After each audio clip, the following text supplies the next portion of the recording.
Hi, this is Tony Robbins. Welcome to another edition of PowerTalk. It doesn't take a genius to see that we're living in turbulent times. Now, the reason I bring this up is the title of this PowerTalk is The Power of Anticipation, a skill that you and I and every person we meet has, but very few of us apply. And as a result, a lot of us experience pain in our lives, and a few of us experience tremendous pleasure, the pleasure that comes from being on the cutting edge, the pleasure that comes from being in control instead of in reaction, the pleasure that comes from predicting instead of reacting. What am I specifically talking about? I'm talking about the fact that all of us are always looking for the edge in life. We're looking for something that's going to help us to win, to go to the next level, to grow, to expand, to have a competitive advantage in business, to really direct our lives. And you know what? Whenever I meet people that are extremely successful, I'm always asking that question. What is the difference in this person? What makes them so much more effective than other people? And as you can guess, there isn't any one skill that makes people more effective. Certainly there is a consistent commitment in these people to constantly and never-endingly improve their life. But you know what? The discipline of constant, never-ending improvement is not the only common denominator that I find.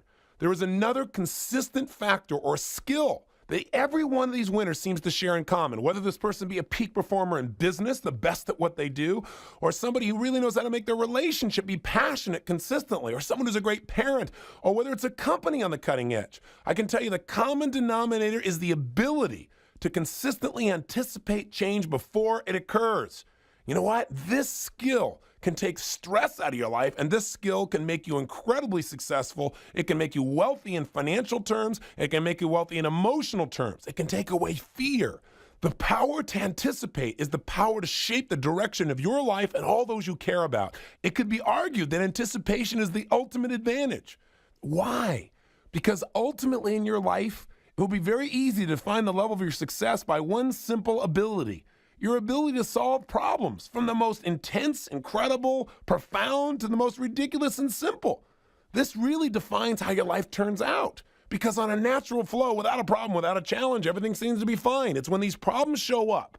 Your level of success is how quickly, how easily, how elegantly can you solve these problems, these challenges, these things that get in the way of your being able to do what you want the moment you want to do it. Now, what's the challenge then? The challenge is most of us, when we get into a problem, find ourselves immersed and we find ourselves in reaction to a problem. It's happening right now. We're trying to solve it. We feel stressed. Who are the leaders in industry? Who are the leaders in nations? Who are the leaders in anything? The people who anticipate a problem before it even shows up, and they solve it before it even happens. That's what the word anticipate means. It means to foresee and deal with in advance. And I can tell you one thing, this skill will give you more joy in your life than almost anything else I can imagine, other than learning to manage your own emotional state. And even that requires some anticipation, knowing the kinds of environments that might stimulate you to go into a lousy state and dealing with it in advance. What you're doing when you're anticipating is you're utilizing the capacity to step beyond the present moment and utilize the future as your leverage. Think about it. The people in our society that have been able to anticipate certain trends are the people that are the best in the world at what they do, and they are incredibly successful and wealthy. A simple example of this would be Bill Gates. Here's a young man who's now the richest man in America. How'd he do it? Was he an absolute genius? Yes, he was very, very bright. But there are a lot of other people brighter than him when he went to Harvard. In fact, that's one of the things he was most frustrated with. He used to be king of the hill. He went to Harvard. He wasn't the best. But he did one thing better than anybody else. He anticipated the growth of an industry called personal computers and a specific need that this industry would have, basic software.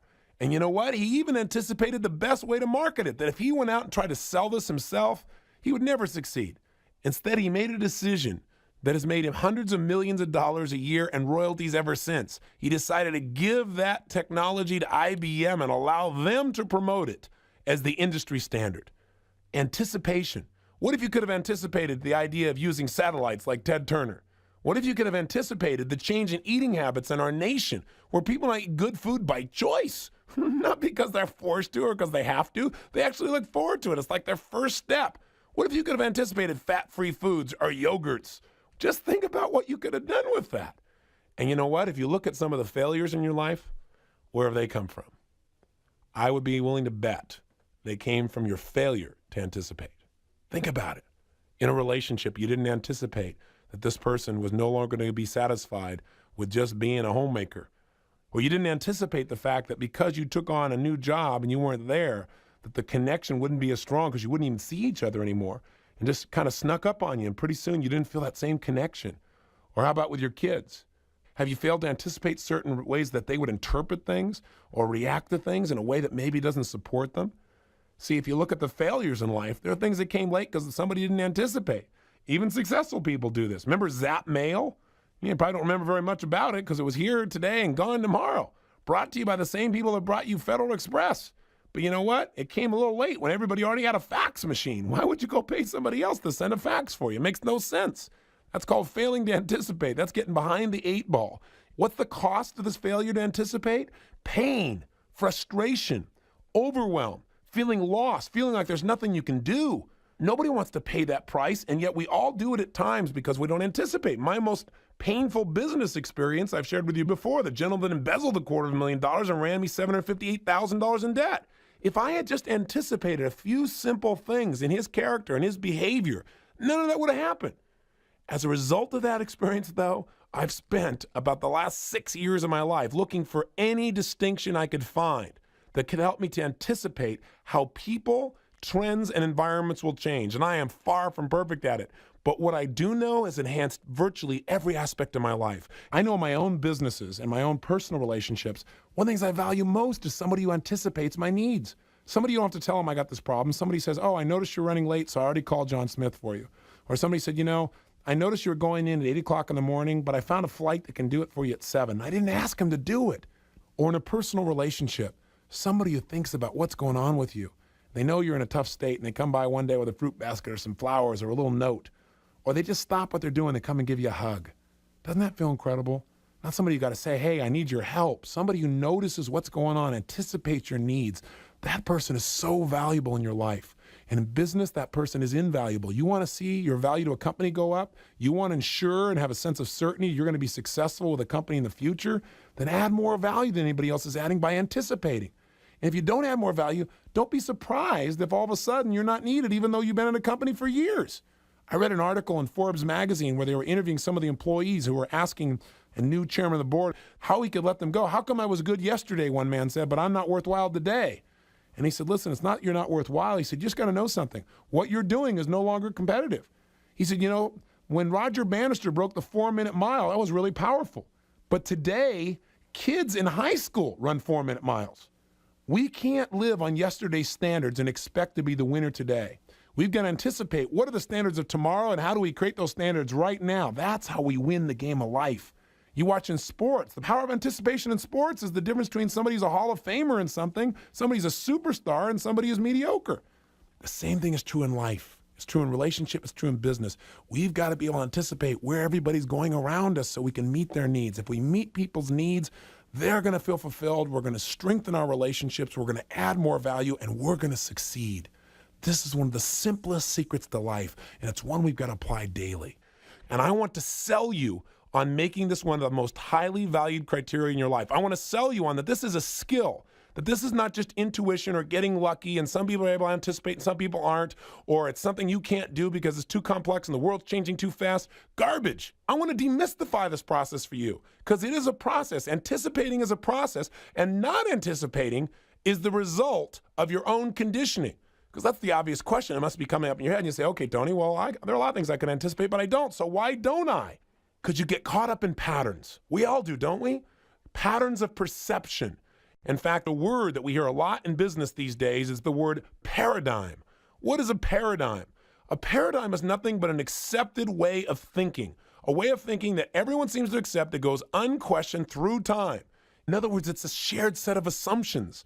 An example of a paradigm that we all studied in history was the paradigm that the world is flat. Everyone assumed that the world is flat. There was no real absolute proof, but everyone accepted that way of thinking. It wasn't until a paradigm shifter, a guy named Columbus, came along and was willing to test those rules, test those barriers. And by the way, that's another way of describing a paradigm. A paradigm is a set of barriers, a set of rules about how to interpret the world, about what can and cannot happen, what will and will not happen. Now, you and I have spent some time in the past talking about belief systems. And certainly you might say, well, how is a paradigm different than a belief? Well, a paradigm is really a system of evaluating many areas of your life. You may utilize many different beliefs in order to make a decision on a consistent basis. That may make up your paradigm. In other words, your paradigm may be made up of many different beliefs. Now, rather than getting all caught up in this word, let's simplify it. A paradigm is a set of rules, a set of assumptions, a set of barriers that control how you perceive your life, what you think is possible or impossible, what you can and cannot do, what others will or will not do. Another simple way of looking at paradigms is to think of it in metaphorical terms as if it were a game. See, we all have games that we've played, and games are paradigms. What is a game? There is a goal. There are a set of rules of what you can and cannot do in order to achieve that goal. In order to achieve that goal, what do you got to do? You got to solve a series of problems based on the rules of the game. Well, in your life, you've got this game called life worked out. You may think this game is a game of respect. You may think this game is a game of competition. You may think this game is a game of being a victim. I doubt if the latter example fits you. Probably the former do, or something else. But the point of the matter is, you have an idea what life's about, what you can and cannot do, what other people can and cannot do, and you've got certain rules and barriers that guide the whole process. And along the way, you're going to be solving problems based upon your beliefs, your paradigms of how life really is. A good example of this metaphorically, again, would be like playing tennis. Tennis is a paradigm. It's a game with a set of goals. There are specific rules of how to do it, and it's your ability to solve problems that allows you to win the game of tennis. What happens? Your opponent hits the ball into your court, and it gives you a certain level of problem. And what you've got to do is you've got to address it. But you've got to solve the problem of getting this from your court over into their court using only the rules of the game of tennis. You can't use a baseball bat, right? You can't catch it with your hand and throw it back over there. You got to use those specific rules, and they limit the way you play the game, don't they? Just like your paradigms about relationship, or your paradigms about business, or your paradigms about yourself, control and direct what you are allowing yourself to do to solve problems or to produce results. Now, what's really neat is if you solve your problem, what you do is you deliver your problem to the other side of the court and you give your partner there a problem. And then he has to solve his problem of getting the ball out of his side of the court and into yours, again, using those same rules. And what happens is we keep trading problems back and forth until one of us is able to deliver a problem so big to the other person they can't deal with it anymore, and we win. Now, what's interesting is this idea can really help you understand the concept of paradigm, because the rate of change is no longer minor changes like just reinforcement or just a little small improvement. Overnight, industries are disappearing. And they're disappearing because they're not anticipating a paradigm shift, a wholesale change in the rules of the game. It'd be like if we said we're going to play tennis now, and now when you play tennis, you catch the ball and you throw it at the other person, and if you hit them, now you're successful at the game of tennis. Those are the kinds of shifts that are happening. They're radical, and we've seen them in virtually every area of our society, from relationships to business to the way we look at our own government. The rules of the game for the media have changed. The rules of the game for virtually every aspect of society not only have changed, but continue to change so rapidly few people can keep up. But in our society, you must keep up. And let me tell you the good news. There are only certain areas of life you have to focus on to really have the edge. And we're going to discuss a few of these here. And by the way, if there wasn't this incredible push of change in our society, we wouldn't be living in the exciting times we're in. You go, yeah, it doesn't feel very exciting to me right now, Tony. I'm going through some tough times. Yeah, but you know what? It's going to push you to another level. What do we really need then to master this principle of anticipation? What do we need to do so we can utilize paradigm shifts to our advantage? The first thing we've got to do is adopt a new belief system. And that belief system is that not only is change inevitable, but it is our advantage. The status quo is not to your advantage unless you're already on top and have mastered it for decades. Now, if you're one of those people, let me tell you your advantage. You're going to have to grow, which will make you happy, because you're not going to be happy just sitting on top doing nothing. But for most people in life, they're still pursuing a way to become better, more successful. And if the rules of the game are changing, it means, guess what? You are on an equal playing field with almost anybody else. I'll give you a fun example. I've been reading a lot of books recently because I really wanted to master this experience of anticipation. I wanted to make it more of a science. So one of the things I started doing is reading a lot of books forecasting the future. So I went back and I reread Megatrends from years ago, and then I read Megatrends 2000, and then I read some of Toffler's books, and then I read Joel Barker's book on Future Edge and managing the future. And as I started reading all these books, Faith Popcorn's book, obviously, The Popcorn Report. And what I decided to do is I thought, well, this is really wonderful. But what I'm doing here is I'm getting everybody else's view of the future, which is really valuable information. But I want to know, how are they predicting it? That was one of my major goals in meeting with some of these individuals personally. How are they predicting the future? In other words, in life, What I used to do is I say, who is really successful at something? Something I want to master. And then I go find out what they're doing that makes them successful. I do the same thing. I'd model their actions and I get very similar results. And it allowed me to save myself a tremendous amount of time. I compressed time by learning by their experience. But as the years went by, I drove my modeling a little deeper. And I started asking not only, okay, this person's getting a result, what are the actions getting that result? But I started going a step deeper and said, what are the organizing principles that are allowing them to know that these are the actions to take in the first place in order to get those results consistently? And I began to pursue organizing principles, which is, by the way, all Power Talk is about. It's my chance to be with you and to share with you organizing principles. And by having this program, I got to continue to pursue new ones that I can share with you. Certainly, we need to review the ones that make sense. Repetition is the mother of skill. But I'm always searching for another distinction, another organizing principle that can increase the quality of our life. So with these people that are futurists, I started saying, okay, what are they doing? Then I started saying, how are they doing it? Where are these trends really coming from in the first place? And as I pursued that, I started looking not just at the trends, which all these books told me about, but how do you track trends? There's a great book called Trend Tracking. And this book describes the way of actually tracking them. It's kind of like what these futurists do to start making their predictions. So now we knew a little bit about their actions. So then I said a step deeper. Okay, I can see how to track it, but where do they actually come from? And I realized that all actions, everything that we're doing, all the behaviors of the masses, those trends are coming from a conditioned way of thinking. So I started studying paradigms, the thought processes that are consistent amongst mass number of people, where a large number of people share the same assumptions about what the rules of the game are, about what's going to happen. They may be absolutely wrong, but if enough people believe it, people start to buy into it. Then I started saying, well, where do those assumptions come from? And where those assumptions come from through history. So I've been reading all these books on history and looking at how different ways of thinking through history have created certain consequences in our society. And then I dug even deeper and said, okay, where do these ways of thinking come from? What shapes the way we think and the way we feel in the first place? And I got back down to pain and pleasure. Now, why am I telling you all this? Because out of everything I've read, I've clearly come across one critical organizing principle that you must adopt to be successful in any time in human history. It's a belief system that if you'll adopt it, I guarantee you it will change the quality of your life forever. And the belief is simply this: the same level of thinking that has gotten you to the level of success you have today will not get you to the level of success you want for tomorrow and beyond. In other words, all that's worked for you up until now that you value so much may go out the window in a day. And you've got to not only know that, but anticipate that. Now you say, well, that doesn't feel very good.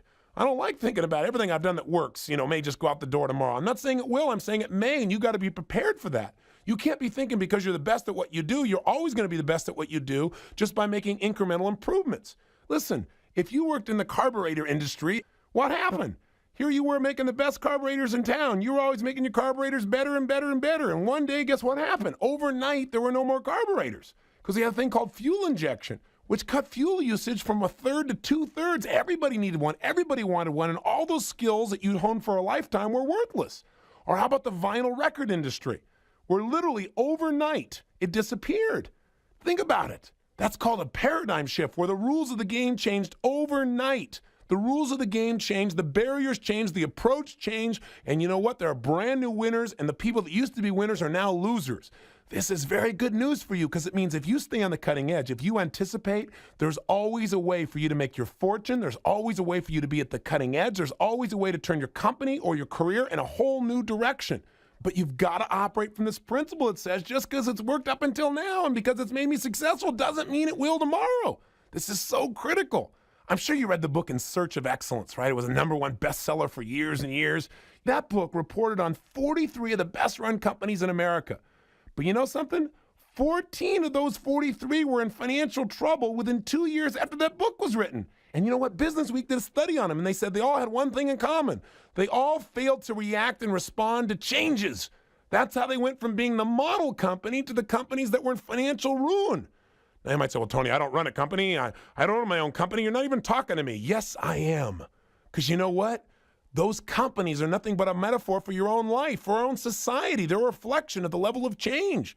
Listen, back in 1970, CBS was really having a tough time making a decision on whether they're going to put a show on the air or not. And they were really concerned about it. It was going really against the values of the day. You know what that show was? Mary Tyler Moore. Mary Tyler Moore Show. Can you imagine why? Because she was a divorcee. Ooh. The truth is, that's one of the places that values originally get shifted. When mass number of people see a rule change on television and they grow to like that character, they very often will adopt similar changes in their rules. I'm not saying it was right. I'm not saying it's wrong. I'm just saying we have to look at the consequences and know that they're there. Look at the changes in the paradigm of what can be said on the radio, what's said on television, the type and quality of language, the type and quality of images. Are those changing the rules of our society? You better believe it. Are they changing the rules of what's acceptable and unacceptable? You better believe it. Are those rule changes taking us in the direction we want to go? I guess that's everyone's individual decision to make. But you got to know that they're changing. And you got to know that those changes that we're seeing happening in society are affecting your personal life. They're affecting the person you're sitting across the table with for dinner, who you're hoping to go out with, and how they're going to look at a relationship with you. They're going to determine the kind of relationship you're going to have with this person 20 years from now, because I can virtually guarantee you it's not going to be the same as it is today, because the roles and the rules are going to continue to change and expand. This two-income household that we've adopted, right, wrong, or indifferent, that rule change, that was a paradigm shift. What has it done? It's changed the expectations of both parties. It's added tremendous stress on both parties, right, wrong, or indifferent. It's changed the structure of how our children are raised, and this has changed the direction of society as a whole. So paradigm shifts are things you must study. You must be aware of. You cannot afford to say ignorance is bliss. No, ignorance is poverty. Ignorance equals unemployment. See, a lot of people are unemployed because they couldn't see their own industry coming to the end because they're so busy just making a living instead of designing a life. We've got to anticipate. So I keep saying this to you again and again and again. So Robbins, you go, stop it. How do I anticipate? Good question. Let me give you 5 simplistic approaches to help you avoid the trap of being caught up in your own paradigm. Then let me offer you the psychology of how human behavior becomes patterned. That is how we create trends, because we all know if we can anticipate certain trends, not just follow a trend, but anticipate it, we can avoid certain pains in our lives because we're prepared for it. And we can also experience pleasure because we can anticipate it and take advantage of the situation. Now, here's the first thing that can help you avoid the trap of being caught up in your own paradigm. And by the way, I see this happening all the time. The place that I see it most is my Date with Destiny seminars, because there we get to study people's paradigms. We don't just help somebody come in there and overcome their fear of heights. That's easy to do. We make global change. We find out every belief, every rule, every value, every reference that a person uses on a consistent basis to make every decision they make every moment they're alive. Decisions about what to think, what to feel, and what to do. And you know something? People walk in there with paradigms like women are horrible or men are horrible. They come in with a series of these things. And you know what? When you change somebody's paradigm, you change everything. But the reason they've not changed is they have not done the 5 things I want to share with you now. Number 1, beware the unquestioned conviction. What do I mean by that?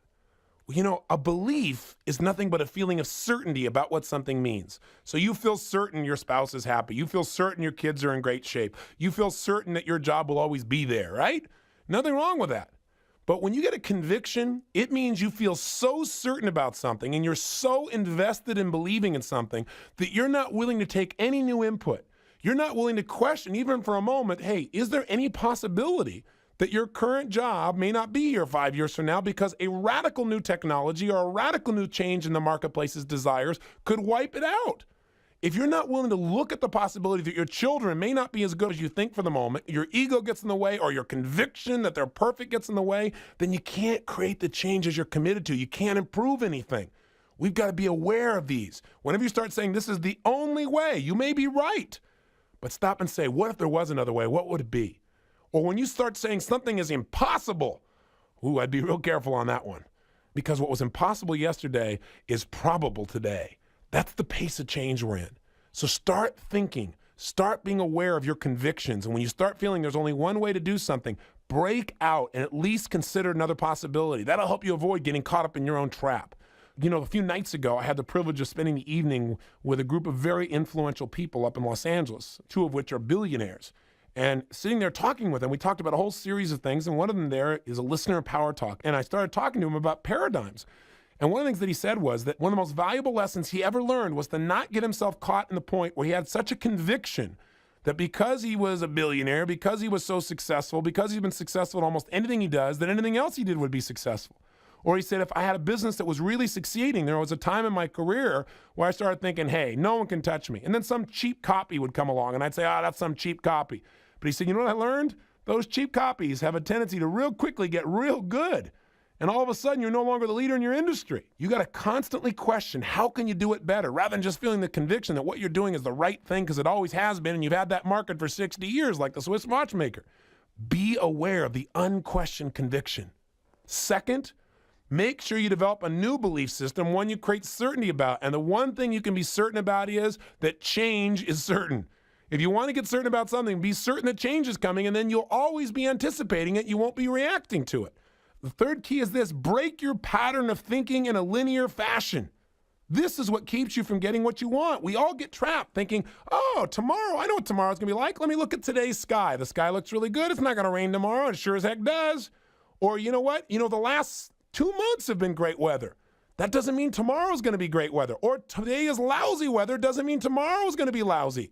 That's what happens in stock markets. People say, wow, look at the market. It's been going up. I better jump on. That's not the way to evaluate. You're thinking in a linear fashion. And you know what? It's a great way to get yourself killed financially. I've seen it happen to so many people. Does this happen emotionally? Yeah. Hey, my relationship's been great up until now. It's been great for the last 6 years. Doesn't mean it's going to be great tomorrow if you don't find a way to make it better. You can't assume that the status quo will remain. In fact, if there's anything you can assume, it's that it's going to be broken up, that something is going to challenge the status quo. If it doesn't change it, at least it's going to challenge it. And you want to be aware of it. So one of the ways you can change your life is don't think in this linear fashion. Maybe you want to start thinking in a cyclical fashion. Throughout human history, certain things keep coming up just like seasons. When you're in the middle of fall and the weather's really nice, instantaneously, overnight the next day, it can be winter. And if you don't have a thing called a calendar, which helps you to anticipate this, and you're thinking linear the last 2 or 3 weeks or months, you're going to be taken by surprise. And you're either going to be uncomfortable or you're going to freeze to death. But on the other hand, if you thought in a cyclical fashion, you'd say, hey, things are going really great right now in my business. Things are going really great in my relationship right now. Guess what? There will be challenging times. That's not being a negative thinker. Winters do come. Let me right now figure out what I'm going to do so when winter comes here, I can ski. When winter comes here, I can make it even better. So when the challenging times show up in my business, I'm prepared. This is the thing that most people don't do. Robert Prechter, the man who was one of the top market forecasters, said these cycles of optimism and pessimism are predictable. That means you can anticipate them if you think cyclically. He said, but what happens in the stock market is, what happens? People look around and things look like they're going really well and they're going up, up, up, up, up. And so everybody else jumps on the bandwagon and they don't anticipate what's obviously going to happen. With too much enthusiasm, people overvalue products and services. They pay too much for those products and services, and eventually the bubble bursts and overnight it drops. But very few people anticipate it. That's why most people don't do well financially. It's why most people don't do well in relationships. It's why most people live in fear of change. I want you to make change your best friend. Think cyclically versus linearly. Think as an innovator. Think the unthinkable thought. And how do you do that? Go to step 4. Ask questions no one else has the courage to ask. Ask questions no one else is asking about your industry. Ask yourself questions about yourself. It's so easy to get caught up and not want to look at yourself with a more critical eye. But if you were to raise your standards, if you were to raise standards for what your business needs to do for your customer, if you were to raise your standards for what do you need to do to make your husband or wife feel more loved than ever before, or your significant other, depending upon your current level of relationship, if you were to raise your standards for what you need to do to make sure your children are really getting the education they need, are really feeling loved the way they need to feel loved, are really getting the resources that they need to successfully compete in an ever-changing world, unless you're willing to ask those questions, you're not going to get new answers. And I'm also here to tell you something. New questions create new paradigms. And I'm going to demonstrate that for you in a moment. The 5th key, become a student of possibility. Become a student of potentiality. Don't just allow yourself to get caught up in reading what everybody else in your industry reads or surround yourself with the same kind of people. You know something? One of my most valuable things that I do in my life that I love is the fact that I have such diverse friends. I mean, One of the times I had a really wonderful dinner at Thanksgiving. I'll never forget. We brought everybody in there together. They're all sitting down. There were 100 people at our house for dinner, and we're all looking around the room. And some of the people are people like Captain John, who works in the South Bronx for the Salvation Army. And we met him where we went out and fed some people on Thanksgiving one time years ago, and he's been a friend ever since. He's out there in the trenches turning things around. And then we have somebody else at the table, and he was the CEO of one of the major Fortune 500 companies. Then we had another good friend of mine who's a very famous actor. And then we had another guy who's a comedian. And we had a musician there. And then we had a few people that thought they were actors and musicians who aren't very good, right? That were just working at various normal kinds of jobs, doing normal kinds of everyday things, but they're really wonderful people.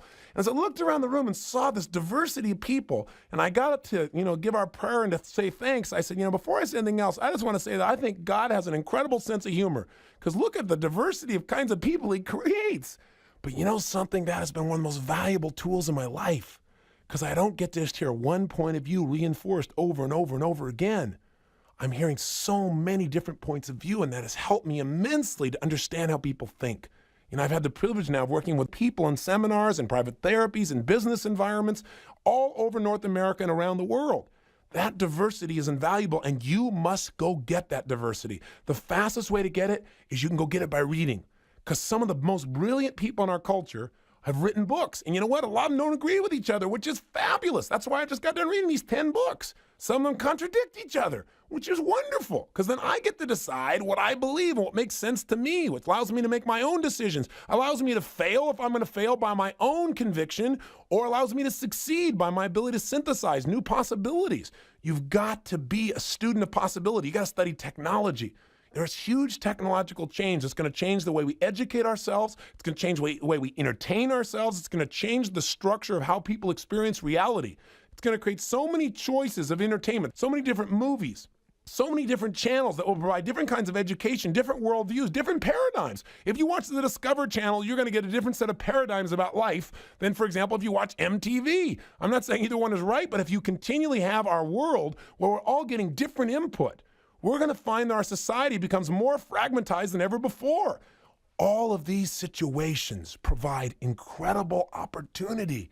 The opportunity to grow, the opportunity to understand, the opportunity to comfort people around you, the opportunity to create products or services or concepts that can enhance the quality of life for society, opportunity to do well financially, the opportunity to become more stimulated than any time in human history. These are the times that we live in. It's an incredible time.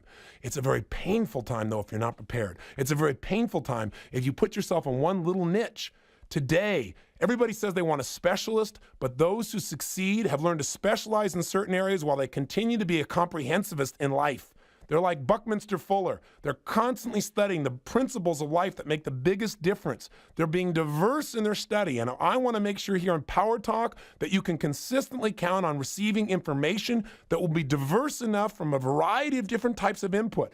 Those with a business background, those with a spiritual background, those with an educational background. There are so many different paradigms that we need to hear many other people's points of view so that we can expand our own. You don't have to agree with everything people say. I don't agree with everything everybody says, even the people that I interview always. But you know what? I listen. I entertain. I shut off my own idea and I say, hey, if I feel a strong conviction my view is the right view, let me stop and really entertain their view first. Let me step out of my own box of filters and hear their point of view as well. And that has been invaluable in expanding the world, and I want to make sure you do that as well. In fact, this month, by the way, I think you'll enjoy the book. It's a little different than some of the books we've done in the past. It's called A Return to Love by Marianne Williamson, and she approaches some of the challenges of life, what I started out this Power Talk talking about, how to solve problems, from the concept of a spiritual point of view. And I think you'll find it invaluable regardless of your religious upbringing or background. I think it's generic enough that there's value for it. By the way, we did a paradigm shift this month in the way we did the book summary. Normally you get a book summary that goes through the whole book and does a little bit of writing about each chapter. This time we did the entire book summary on one chapter so that you would get a real taste and a flavor of this experience. And we're thrilled with it. Guess what made us do it? We're going to talk about what triggers a paradigm shift. One of the things that did is we really wanted this and the publisher wouldn't bend. So we changed the rules. We said, okay, what if we did one chapter? And they said, okay, we'll do it. What made us do it was pain. But what came out of it, by the way, was a great deal of pleasure. I think you'll enjoy it a great deal. The point of the matter is, in this fifth point of how to avoid being trapped in your own paradigm, how to avoid being surprised, become a student of possibility in what technology is bringing, in what entertainment is bringing, in education, In all the areas of our life, the limits and repair of your physiology, these are all changing. What else should you become a student of? Necessity. If you really want to be able to anticipate trends, you should become a student of necessity. What do people in society see as a necessity rather than an accessory? Because that drive, that demand of the large numbers of people in our society saying we got to have something, puts mass number of people to work to focus on solving that problem. And when lots of people work on the problem and everybody wants it, we invariably tend to find a way to make it happen. The resources are there. I'll tell you what else you should be a student of. Consequences and inevitability. Certain things you know are inevitable. Certain things you know, if I do X, I know Y is going to happen. But most of us never really study consequences. We never look at, hey, if I make this decision and that decision, what's that going to mean to my life long term? Instead, we react. Let me tell you something. Again, reaction is not where you want to be. Reaction is the direct opposite of anticipation.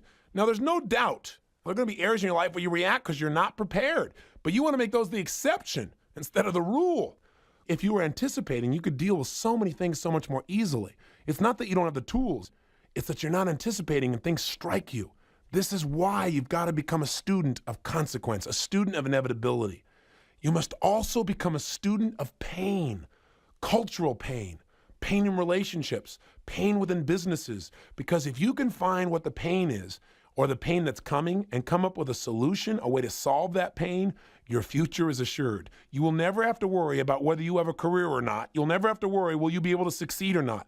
Those who can solve problems, those who can eliminate pain, are those who are the leaders of our culture as a whole. They're the people who have the least pain in their life because they know what to do to protect themselves, and they have the most pleasure because they find solutions. Become a student of value. See, if you want to anticipate what people are going to want more of, if you're going to want to anticipate how to do well financially, if you're going to anticipate how to make yourself more valuable to a company, if you're going to anticipate what a man or woman would want in a relationship, you got to know what people value. And the more you understand what people value, the more power you have to anticipate what not only any individual, but what mass number of individuals are going to want.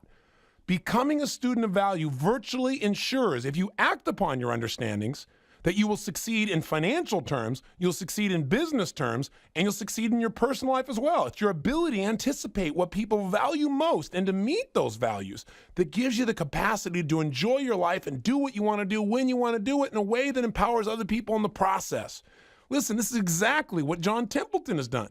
When I sat down with John Templeton, this guy is the #1 money manager in the world since the 1950s. If you ask Sir John Templeton, what is the single most valuable skill that you developed in your lifetime? He says very simply this: what's made me successful is my ability to value what a company, product, or service is worth. That's it. He knows what it's really worth. So when everyone else gets emotional and they start buying something because everybody else is buying it and they get greedy, or they start selling it because everybody else is afraid, he looks at what it's really worth. You want to really anticipate? Become a student of value. So what do people value most? They value anything that can help them get out of pain and get into pleasure. I mean, isn't that what shapes all behavior? So how is a trend created? People get a significant amount of pain or pleasure. This causes them to question their paradigms, question the system they've been living with. They search for new alternatives, ways to get out of pain and into pleasure, and they try those on for size.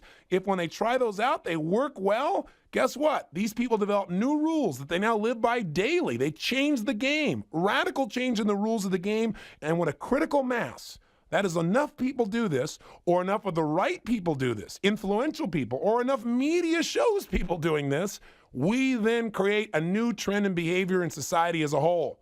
When we understand how this process works, we can start spotting trends before they occur. How? By asking yourself 5 questions.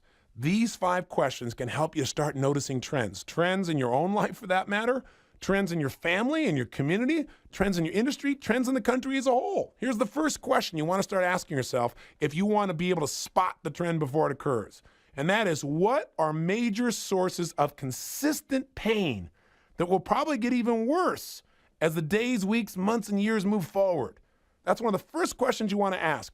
Now, an obvious answer to that, if you're looking at the level of society, is we're an aging population. As these people get older, people that are used to being active, outspoken, physical, a society of physical people whose focus has been on vitality. Do you think there are going to be any challenges as these people get in their 60s and 70s? You know darn well there's going to be sources of pain. the pain of frustration and not being able to do what they used to be able to do physically if they don't do something to keep themselves in shape, if they don't change their physiology or their belief systems about what their physiology needs to be. There's also going to be pain in our society in that the majority of the population may want us to support them because, after all, they paid their price already. And sure enough, you and I might be in that age group. But the kids growing up today, are they being taught to take care of the elderly? I don't know. So what pain is going to be there? What kinds of pain are available? That's only one example. In your industry, what kind of pain is going to show up? What kind of pain from global competition? What kind of pain because of maybe limited resources or expanded resources? Another source of pain is technology. It can be great pleasure for some people, but pain for others. Technology changes the standard. What used to be really great, we now think is garbage. Technology can be a source of pain for some people because it can make what you do, your job, your career, your business, obsolete overnight. What technology out there could become a source of pain for various industries or for you in your own life? If you anticipate it, there's no question you can take advantage of it. If you wait to react, you'll be in the dust. And by the way, if you want to make your relationship better, you want to anticipate your relationship, think in advance. That's what leadership does. Don't wait till there's a problem. Anticipate. Foresee any challenge that could come up and deal with it in advance before it is a problem. It makes your life so much richer. Think about your relationship. Ask yourself, what potential pain could come up in our relationship if I continue to have to be out of town 95% of the time? It wouldn't be too hard to figure out if you really thought about it, would it? So you need to ask yourself, what's the pain that's going to come up? What kind of questions will that bring up probably in the relationship? What alternatives may come up as a result of that? And what could that do ultimately to the trend, the long-term trend in my relationship here and or any relationship I'm in? Can you see how you can apply these questions to your kids, to your business, to your relationship, to your physical body? You know, what's the pain that's going to continue to get worse if you continue to do what you're doing currently? By the way, you can use these to get yourself to make change. Look at a small pain you got right now and make it bigger. Maybe the way you're eating right now is kind of a small pain. You look a little bit overweight and so forth. What if you made it intense? Intense enough you start to question your current ways. When you question enough, you start looking for new alternatives, healthy alternatives. And then you adopt some new rules about how you're going to move and how you eat and what you're going to do. That might create a whole new trend for your body. So physically, you have the vitality, energy, symmetry, strength, endurance that you really want. This is a pattern that won't just get you to notice trends when they're happening or track trends, but to forecast them, to anticipate them. And again, you want to experience the power of predicting, not the pain of reacting. Here's the second question to ask yourself to help you anticipate trends. And that is, what are some significant behaviors, beliefs, thought patterns, lifestyles that a significant number of people are beginning to question that used to be unquestioned? In other words, what are some significant questions people are asking where they're challenging what used to be accepted? See, whenever people start creating a challenge, when they start challenging what was accepted before, and they start to do that consistently, you can very often anticipate a trend that's going to come out of that, because out of that questioning, you know they're going to go to step 3, a search for alternatives. So that's another place to look. What are some of the alternative lifestyles people are trying right now? Like this idea of cashing out that we're seeing a lot of top executives doing. What created that trend? Too much pain. They got sick and tired of being stuck in their car or on the subway or in the train, traveling an hour, 2 hours a day, fighting the traffic, going through the frustration, and doing the same thing on the way home till finally they hit emotional threshold. And when they hit emotional threshold, they started questioning, why the heck am I doing this? What am I really doing it for? They searched for a new alternative. They came up with it. They changed the rules. And now there's the beginning of a new trend in force, a trend that very well may expand, especially as technology makes it easier and easier. That is less painful to isolate yourself from the traditional environment to get your work done. Interesting, isn't it? This is just another example of what alternatives people are seeking out. And that might give you an idea of trends that may just be in their formation. And they may not be, but at least get you to focus and pay attention and anticipate. The fourth area, ask yourself, what rules are being broken? And I would circle this one in your notes, and I hope you're taking notes on what we've said, because this subject is complex. I'd play this back and I'd write down some of these key questions, put them on a card in front of me that I'd ask on a regular basis. What are some of the rules that are being broken? Because you know what? The rule breakers of our society are the trendsetters. The people who go out and break the rules, they are the ones that create the trends. But again, these rule breakers are doing so because they got a significant amount of pain. They questioned the old system. They didn't just accept it. They looked for an alternative and they broke the rule by seeking the alternative. Who's breaking the rules? What rules are being consistently broken and by whom? How often are they breaking those rules? Are the people breaking the rules people of influence in our society? If they are, that is the final step before a trend is created. Now, if a critical mass of people are willing to break the rules, a new trend will be in force. Use these 5 elements as a way to anticipate change instead of being struck by it. And you know what? Apply this to the areas of your life that matter most. Apply it to your career. Ask yourself, what kind of pain is your company currently under? Is that pain going to continue? Is it going to get worse? What divisions might they question are even necessary anymore? What alternatives are they going to seek? Maybe you ought to become an expert in the alternatives that they're currently looking at. What rules are they going to break? And how's that going to create a new trend? There are major shifts going on in our society. What you've got to learn to do is be a leader by making your ability to anticipate one of your most valued assets. If you value it, if you constantly focus on it and improve on it, you will absolutely have the edge. And you'll have the edge in your company. You can have the edge in the quality of relationships. You can have the edge in how you raise your children, because you'll be able to anticipate problems before they occur and solve them before they come up. That's powerful. Anticipating trends in human desire and human behavior will also then give you peace of mind, because you won't be one of those people who lives in fear. You'll be living in a state of certainty, knowing that whatever comes up, you're prepared for it, and that preparation gives you the edge. So really, you have 3 choices. Either 1, just wait for things to happen and try to react to them and lose the edge and experience lots of pain. Or 2, anticipate changes and trends by noticing what's going on around you, becoming sensitive, making it a priority, and then, of course, utilize that information to improve the quality of your life. It is not enough just to anticipate.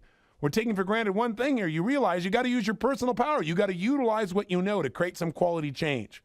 There is a 3rd option, and that is not just notice trends, but to become a trend creator, become a paradigm shifter rather than someone who just studies them.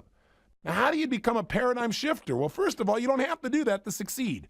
But if you're the kind of person that wants to help shape what's happening in our society, 1, understand what's going on around you, and 2, develop or define a vision that inspires not only you, but the people around you. This is how you can begin to create a paradigm shift. This is what Bill Gates did when he was just this young kid that most people thought were crazy. He built a core team around him who shared his vision. This is what Tom Watson did to create IBM. And by the way, IBM is only here today because Tom Watson Jr. challenged his father's vision completely. He told his father that the paradigm was changing and that they had to shift to computers. They fought about it continuously. There was major upset. But in the end, his father listened. They changed their paradigm, and as they did so, they ensured their ability to become one of the most successful and profitable companies internationally. So step number 1 to becoming a paradigm shifter, get clear on what is your vision, something that inspires you and people around you. The second key to being a paradigm shifter, again, is ask questions no one is asking. I've said this 3 times in this tape because I got to tell you, this is the foundation to creating a change. You can't just feel pain. You got to ask new questions. That's how you get new answers. Joel Barker offers a question for people to ask. He says, ask yourself, what's currently impossible in my industry that if it was possible, it would change all the rules of the game? Asking that question might get you to anticipate something no one else has anticipated. I'm saying to you, ask the same question in your personal life. What's impossible in your life right now? What's impossible for you to do currently with your wife? What's impossible for you to do with your kids? And if it was possible, how would you go about doing it? If it was possible, how would it change the entire experience you have with your family?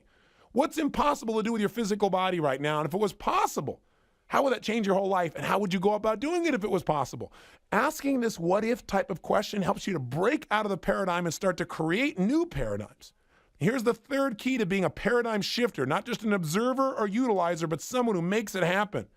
Step 3, if it makes sense, then break the rules. If you see that your common sense says doing something completely different than anyone's ever tried it before might make sense, then by gosh, go do it.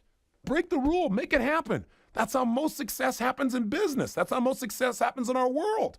See, if you're trying something right now and you've been trying to make a change in your life and you keep trying to make little incremental improvements and little improvement here, little improvement there, and it's not working, maybe you need to make a whole paradigm shift. Maybe you have to change the entire game, the entire way you look at your life, the entire way you approach your physical body, the entire way you approach your relationship, what it means to you, how you spend time, where you go, where you live. Sometimes making that kind of radical change is enough to create the jolt that you need to take your life to a whole new level immediately. That's really what you might want to pursue. And by the way, I can give you some powerful examples of this. Traditionally, companies, just like individuals, develop their paradigms. This is how we do things. We've always succeeded because we live by these rules. Here's what we're always going to do in order to be successful. But the environment's changing. They don't change. And pretty soon, what made them successful makes them fail. A classic example of a company that didn't fall into this trap but almost did is Hewlett-Packard. Hewlett-Packard back in 1983 was in an industry trying to create a printer for a computer. The engineers in the Boise, Idaho office of Hewlett-Packard decided that they wanted to create a desktop laser printer, something that would meet a need because they perceived that there was a problem here. The problem was that even though everybody was accepting the standard for the moment, nobody was really happy with these daisy wheel printers, that somehow they had to figure a way to deliver an affordable printer to mass number of people.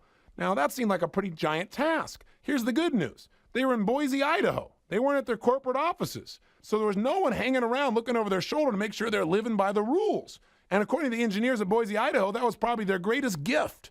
You know what they did? In less than a year, they created a desktop laserjet printer for $3,500 instead of a $100,000 machine that could only be used with a mainframe. It was absolutely unbelievable. Overnight, it changed the industry paradigm. And all those people making daisy wheels were in deep stuff, right? Overnight. They had to break all their own rules to do it. It's a fascinating story. But just know this, the results they produced were unbelievable. By making this paradigm shift, by anticipating the customer's need before the customer demanded it and creating something no one else had created, they catapulted their company to the top of desktop printing. The experience that they created there changed the way the company does business. In fact, it changed 3 primary rules that had made the company successful up until that time. The first rule that HP had always lived by was, we develop our own technology for all our own new products. We don't get technology from anywhere else. We own it, we created it. Secondly, all the equipment we design to exclusively be used with other HP equipment. Very much like Apple computers did originally, right? They didn't want it connected to anybody else's stuff. And then the third one is we only market our equipment through a sales force that we've trained that calls directly on businesses. We don't use retail outlets. Well, guess what they did to create the LaserJet? They broke all 3 rules because nobody's around to stop them. They went around and did it. They said, you know what? If we try and develop this technology ourselves, maybe we can do it, but it'll take forever. So they tossed out their rule. They said, we don't care if we create it or not. We're just going to design the best product. They went to Japan. They went to a company called Canon that you're probably familiar with, and they licensed the rights to use the engine that Canon had developed for its printers because they said it was by far the best out there. The time it would take to design it themselves to meet the same level of technology or to better it would waste the time they needed to actually enter the market and be the winner. In the end, it would cost them more to create it themselves than just license it. So they did, and they broke the rules. And no one knew about it at first. And when they found out, people got extremely upset. But these guys continued to break the rules. They didn't stop there. They then organized and developed this LaserJet printer so it could be set up to work with an IBM because they wanted to be seen as the industry standard, not just something that was used with HP products. And lastly, they said, we want to put these in retail markets. These people broke the rules, and by doing it, they created a new paradigm. And by the way, what happens at a company level, just like it happens at an individual level, also happens on the global level. I remember years ago, Mr. Gorbachev was coming to Los Angeles, and that he wanted to meet with a dozen or so leaders of the community, and that my name had come up from several people, and that they wanted to invite me to come and attend this meeting. So, to say the least, I was very excited about it, and I showed up at this meeting and got a chance to meet Mr. Gorbachev, who I have to say has an incredible presence about him, a true leader in terms of that when he walks into a room, he truly commands the room, and yet he's warm and friendly, very, very balanced man. And we got to spend, an hour and a half, maybe 2 hours together with a small group of people talking about the issues of the day. And one of the questions that I asked him personally had to do with paradigm shifting, because I can't think of any one individual that's been more instrumental in changing the paradigms of more nations in the world. So I asked him, I said, Mr. Gorbachev, you're responsible for more bloodless change than probably anyone alive in terms of a global nature. And I said, I'm curious. In order to create these changes, all the things that you're talking about you want to see happen in the future, all the things you think we need to do here in Los Angeles, all of these changes are doable. They all require a change in human behavior. Isn't that true? And he said, well, of course. And I said, well, don't all those changes in behavior first require a change in paradigms, a change in the way we look at the world, the way we make decisions, the way we think about ourselves, the rules of the game? In other words, a change in beliefs? And he said, absolutely. I said, then here's what I want to know. What is your strategy for convincing people to change their paradigm, for getting people to change their global beliefs about life or people? I said, I know you must have a phenomenal strategy, because I remember when our president at the time was Mr. Reagan, and he was calling you guys the evil empire. You know, I mean, I watched on television give you a big hug and a big award saying you're his best friend. That's what I would call a minor paradigm shift, wouldn't you? I said, what was your strategy for influencing, let's say, Mr. Reagan as an example? And he paused, and of course he's speaking to his interpreter, and he said, Mr. Robbins, I would never tell you what to do because you're already successful. And I just kind of laughed and said, thank you very much. But you know what was neat is he'd done his homework on everybody in the room. He knew who everybody was. Part of his key to success, I think. But the point of the matter is, he said, because that's also what Mr. Reagan tried to do with me initially. He tried to tell me what to do. And he said it didn't work. What happened was we'd get into a meeting and he'd start lecturing me. And he said I would stop him through my interpreter mid-sentence. He'd break his pattern, basically. And he would say, Mr. Reagan, with all due respect, you are not my teacher and I am not your student. You are not the jury and my country is not on trial. We're heads of two of the most powerful nations in the world. And we must talk. We must approach things differently than we have in the past. And by the way, we're talking about the 3 things to make you a paradigm shifter. Obviously, Mikhail Gorbachev is a paradigm shifter. How did he do it? By bringing in new rules like glasnost and perestroika.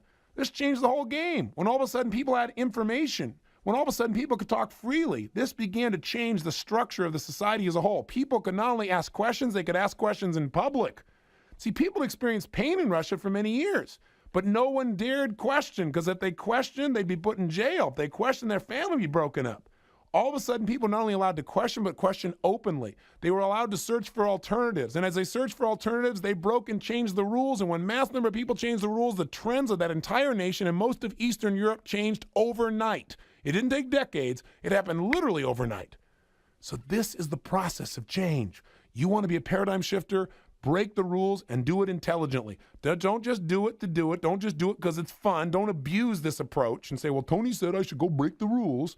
I'm just saying be intelligent. Rules are designed to empower us. If they're not empowering you, if they're not empowering your relationships, if they're not empowering your company, then it's time to change the rules. It's time to change the paradigm. Be willing to break the rules. Here's the 4th key, and we'll go through the others quickly, to being a paradigm shifter. Number 4, search for new answers in unlikely places.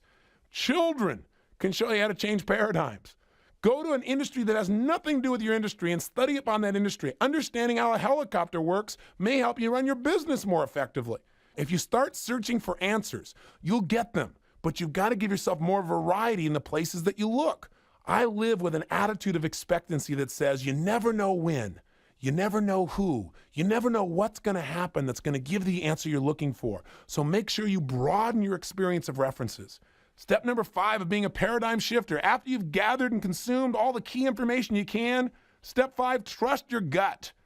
Anybody who's ever been a successful paradigm shifter knows that as soon as you come up with it, you're going to be attacked. And the only way you're going to hang in there is if you trust yourself, if you trust your intuition, if you trust that sense of certainty inside you that says, hey, I believe this is right. There isn't enough evidence to support me yet, but I know it's right. I'll give you a wonderful example of this. Hal Sperlich, the former president of Chrysler. He worked for Ford Motor Company for 20 years. He was a major paradigm shifter. He was on the original team that created the original Mustang under Lee Iacocca. And after 20 years of trying to promote an idea through Ford, when nobody would accept it, he left that company and went to Chrysler just so he could bring that idea to that company. You know what the idea was? Minivans. Now, nobody wanted to create a minivan. Everybody thought it was ridiculous. You know why? Because nobody was asking for it. There was no problem. Customers weren't saying, I want a minivan. He said, what we got to do is anticipate a problem the customer has they don't even know they have. There are all these ladies, they're now trying to carpool. They're doing all this grocery shopping. They're carting their kids all over the place. He told them what he wanted to do is create a vehicle for the housewife that will be more useful than a station wagon, but still friendly enough in its height and its width and its handling to be practical for grocery shopping and carpooling. The breakthrough, by the way, in his design came when they came up with the idea of giving the car front-wheel drive. That concept was immediately opposed by everybody at Ford Motor Company. So when he finally got to Chrysler, still trusting his gut, he put himself on the line. And you know what they did? They created a market that didn't exist yet. And as a result, they even cornered that market before anybody knew about it. The Japanese hadn't even thought of the idea. In fact, Sperlich said that if they didn't come up with the idea of minivans, today, Chrysler would be gone. Absolutely no question. It's been the mainstay of their profits. Why? Because one guy trusted his gut, broke all the rules, had a vision, kept asking questions nobody was asking, kept at it consistently. That requires trusting your gut. Does this mean your gut's always going to be right? No. Fred Smith trusted his gut to create a thing called Federal Express. His professors at Yale told him he was crazy. Everybody in the industry said they're crazy. No one's going to pay that kind of money just to have overnight service when obviously they can get it from the mail carrier. But you know what? He trusted his gut and he was right. He was wrong on Zap Mail, however. So there's no guarantee trusting your gut's going to give you the right answer. But overall, it'll get you to follow through and it'll give you the chance of breaking the pattern and winning as a result. Here is number 6 of the 7 points. Prepare for pain. If you're going to be a paradigm shifter, I got to tell you something. Get ready for some pain. Very few people like somebody coming in and saying, everything you've been doing up till now is garbage. We're going to do it a brand new way. Or I got a better way than anything you've ever done, even though you've worked on it for 10 or 15 years. Plus, you got to remember, most of these paradigm shifters come from outside the system. So people don't like that. They attack these people. They're afraid of them. I don't care if their name is Copernicus, or if their name is Turner, or if their name is Fred Smith, or if it's Disney, or if it's Tom Watson. No one who's invested in the current paradigm wants to hear that there's a better way that they aren't doing that requires massive change. We don't like that idea, so we try to find a hole in the idea, and if we can't find a hole in the idea, we attack the individual. We talk about how they're not qualified. In fact, there's a great quote that says, all truth goes through 3 phases. First, it is ridiculed. Second, it is viciously attacked. And third, it is accepted as self-evident. That's the normal process that paradigm shifters have to go through. And I don't care if you're trying to create a minivan for 20 years or you're trying to get your son or daughter's teacher to see there's a different way of presenting information that's more effective, or trying to get your spouse to see that, hey, the rules of the game and relationship are different now, that they got different responsibilities, you got different responsibilities. I don't care what kind of change. Prepare for some pain. How's that for some excitement? Well, let me give you the last point, 7. Prepare for pleasure as well. If you're willing to consistently pursue your vision, to not give up, to keep that sense of certainty, and to be flexible in your approach, then you can prepare for ultimate pleasure. Because one day your vision will be realized. And when it is, it will change the way mass number of people think about health, or think about your business, or think about relationship, or think about anything. That requires tremendous internal faith, but that faith will be rewarded at a level that you can't even imagine. When you start creating a path or a path never existed before, just remember this: life rewards those who contribute on a massive scale. And you know what? If you are willing to challenge the paradigms that currently exist and bring an alternative that enhances the quality of life, and you're willing to stick with it till it comes to be, then all the pain will be worth it, because you'll have the pride of knowing that what you did has truly made a difference. And by the way, I saw a neat example of this. I saw a program on the Essence Awards, where Essence Magazine selected 8 women they called torchbearers of change. And I was impressed by all of these women immensely. But let me give you the example of one of them. Her name is Bertha Gilkey. Here's a woman who grew up in an environment that didn't exactly support her, i.e. she was told her whole life that she wasn't pretty, that she'd never amount to anything, she wasn't intelligent, all of which obviously not true.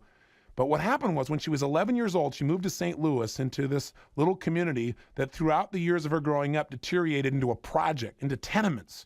It got so bad that the gangs completely took over and they were doing drug business everywhere. Crime was rampant. It got so bad as an environment that the city of St. Louis finally decided they were going to destroy the building, actually demolish the building, tear it all down.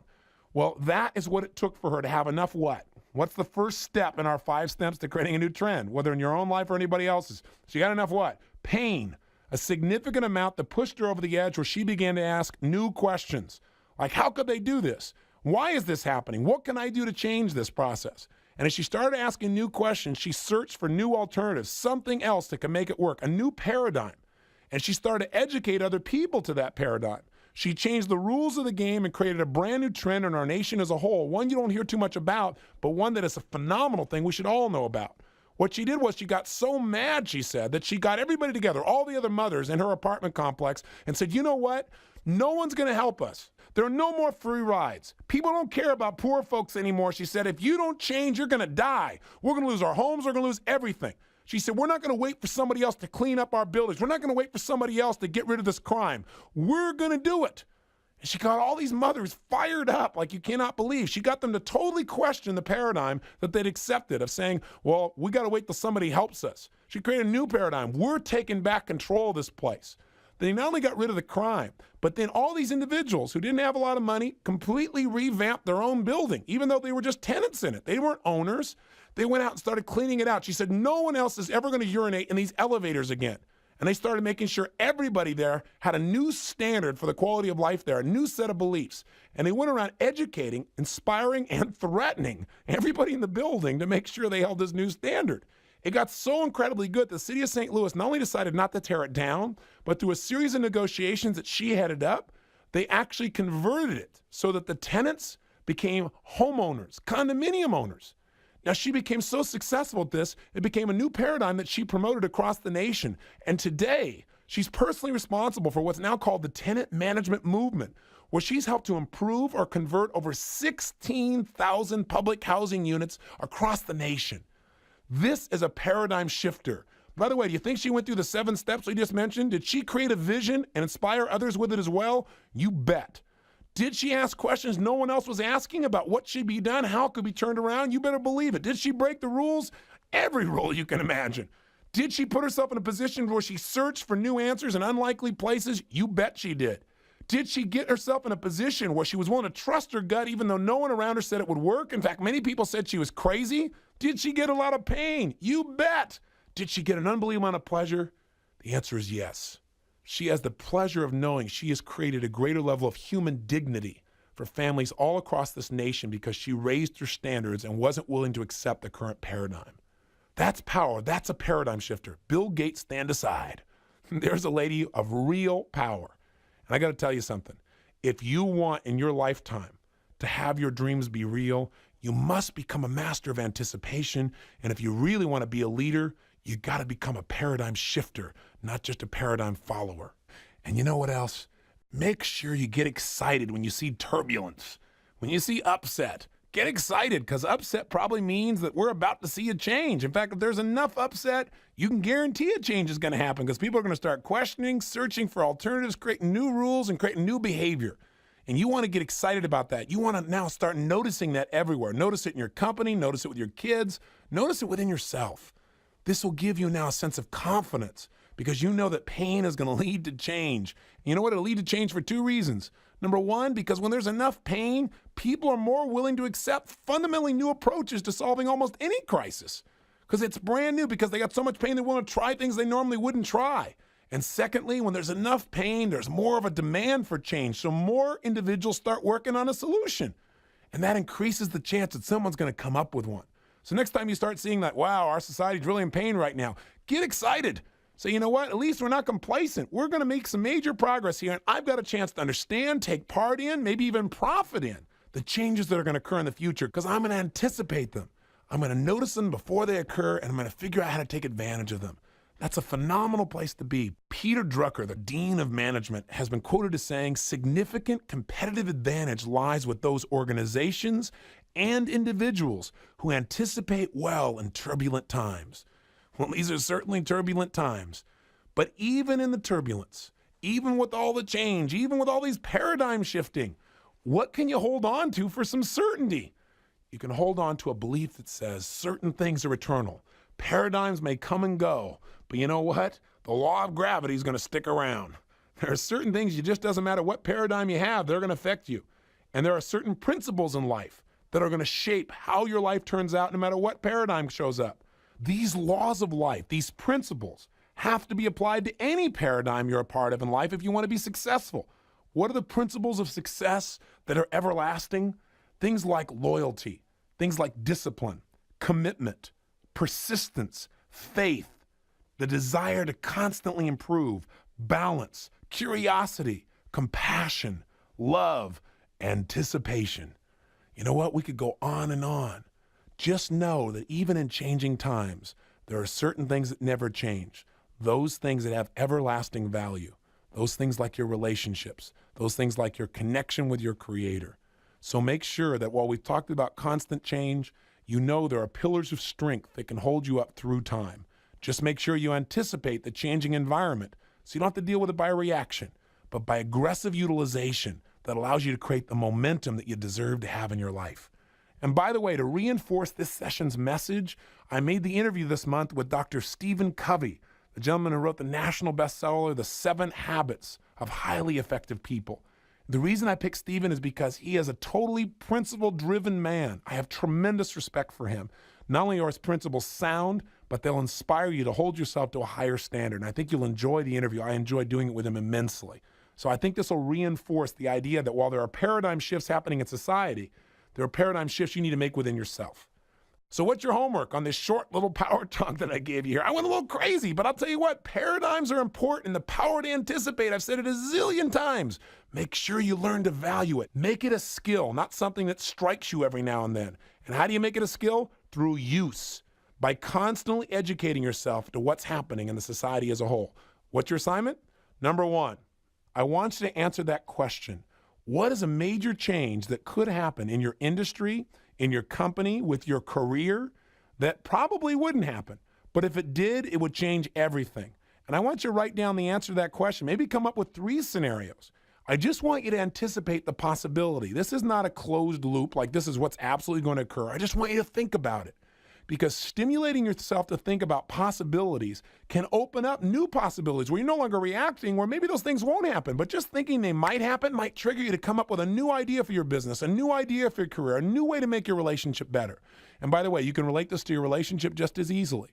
What right now seems unlikely or impossible that if it did happen, it would change it all? And how could you utilize advanced knowledge of knowing that change was coming? Just brainstorm that out in your journal if you would. And here's the second thing I want you to do. Write down a change you've been wanting to make in your life.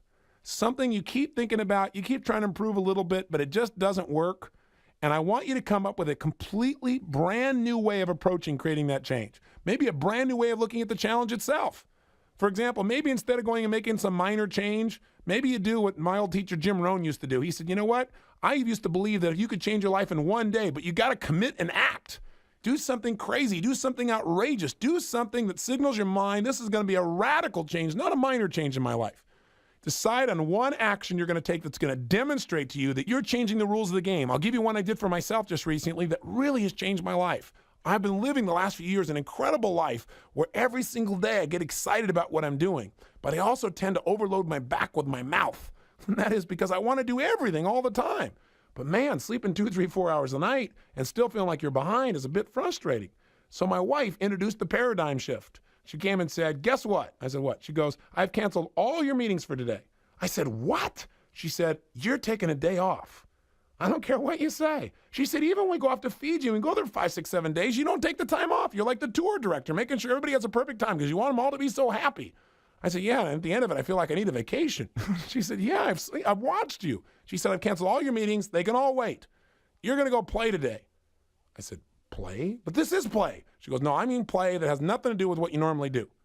I was like, I don't know how to do that. What do you mean? Right? At first, it was kind of tough. It totally broke my pattern. So you know what? I took the day off, but I found myself at the end of the day already doing creative things. She said, no, get out of the house. Get away from the office. Just go do something else. So I went out and played some basketball, and then I went to a movie. And then I read a book on the beach. I couldn't remember time I just sat on the beach and read. I had all this one day. It was so cool. Then I went and sat in my own jacuzzi. I hadn't seen the thing in about 6 months. It was really great. And so by the end of the day, I thought, you know what? She said, you're going to do this once a week. I said, once a week? What are you, crazy? I'll never be able to manage it all. She said, you're going to have to find a way. What you have is a set of barriers right now. You've been telling me about these paradigms. Well, it's time for you to apply it to yourself. So I said, okay, I hear you. You're right. So sure enough, I changed the rules. I said, once a week, I'm going to have a day off. Now, I don't do it every week, quite honestly, but I've been doing it for the last 2 months. I've been getting a day or half a day in there. Or if I don't get a whole day in there, I get a couple mornings where I just go do something. And what I did is I took up polo. I found some new sport that required me to totally focus only on it, to challenge me. It has given me more joy and more fun. I've committed a new act. Polo is that act for me. The act is taking that morning, each morning, and taking an hour or two and going and playing. And what it's done is it's made me better in my business. It's given me more joy. It's given me more fun. It's given me the ability to do all kinds of things I hadn't done before. Find something for yourself that is a change in your paradigm. If your paradigm is everything is work, then add to your paradigm play. If your paradigm is everything is play, add some work. What a concept, okay? Actually go do something, That might be a nice approach as well. And here's the final key. Third piece of homework. I want you to brainstorm a set of principles that you knew if you focused on these principles, you would be successful at whatever you do as long as you also anticipated. For example, if you're really disciplined and you're loyal and you're loving and you're compassionate and you're committed, but you don't anticipate change, you'll still have a difficult time succeeding in some environments, right? You can be a disciplined, committed, loyal person who makes carburetors. but you got to anticipate change as well. But if you anticipate change, but you're not disciplined, you're not committed, you're not loyal, you're not loving, you're not compassionate, you're not going to succeed either. Not long term. So make a list of some of the principles, those character traits that are critical for you to live by in order for you to feel good about yourself and for your life to work. Now, I've dumped a lot on you in this Power Talk, but I haven't talked to you in a while, so I thought I'd dump the whole load. Go out there and turn some paradigms upside down, break some rules intelligently, have some fun, and I look forward to being with you soon. Till then, remember to live with passion.